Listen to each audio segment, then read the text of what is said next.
Let's talk about sight pins. All Shibuya sights come standard with this 8mm sight pin that has a round aperture with a orange dot in the middle. This is a really popular aperture used by many of the top archers worldwide. And if you prefer a ring-shaped aperture, you can just pop this out and it's even replaceable later. Shibuya also makes these fiber optic sight pins. As the name implies, this employs a fiber optic material to make the dot easier to see on the target in harsh lighting conditions or indoor situations.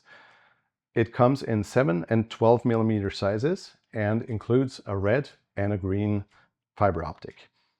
And of course, our sights are compatible with any other sight pin like the Biter sight tunnel or various recurve scopes, as long as they have an 832 thread. To exchange the sight pin, just loosen the sight pin knob on the end of the sight and just twist out your sight pin.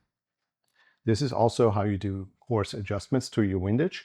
For example, when you need to compensate for strong winds. Then just thread in your new sight pin and reinstall the sight pin knob. In order to help it go in smoothly, you can tilt the sight block to the side. Just gently feel the opening of the sight pin locker and let the threads go in. Never force it, as it might damage the threads. And again, the same thing once it goes into the dial. If you feel resistance, just give it a few clicks until you feel it smoothly going into the threads.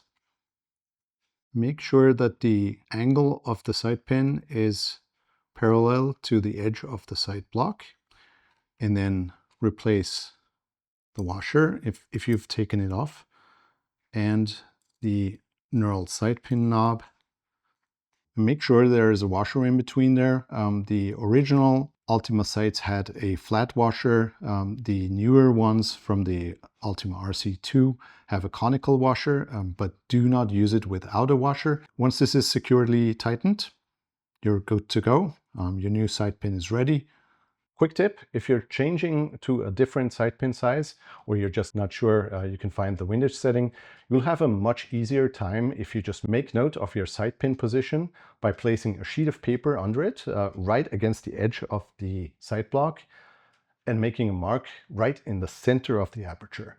This ensures that your windage will stay exactly the same no matter what the size of the sight pin is or how it is shaped. Once this is securely tightened, you're good to go.